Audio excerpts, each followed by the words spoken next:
Երբ որ դառնում ես արդեն հանրային ընկերություն, հա, սա ինչ է, ավելի հավելյալ պատասխանատվություն է,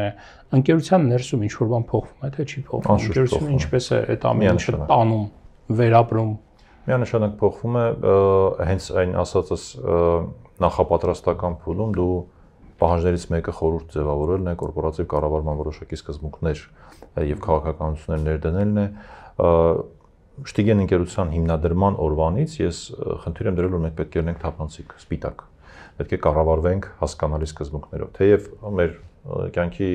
էական մեծ ճանապարհը մենք անցել ենք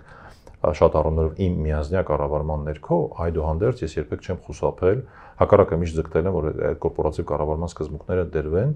եւ պարտադրանքների թողարկումը հենց դրա ամենալավ առիթներից մեկն է։ Այսօր մենք ունենք բավականին պատկառելի փորձ եւ կյանքի ճանապարհ անցած մարդկանցից բաղկացած խորհուրդ եւ դա օգնում է ձևավորել հետագա զարգացման ռազմավարությունը։ Կան շատ բաներ, որ դու միայնակ միազնյա չես կարող հասկանալ, տիրապետել եւ այլ։ Իսկ այդ պարագայում արդեն որոշումների կայացումը դառնում է ավելի որակյալ, ավելի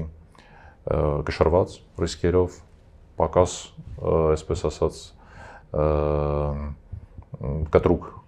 գործողություններով դա միանշանակ ազդում է ընկերության կառավարման որակի վրա։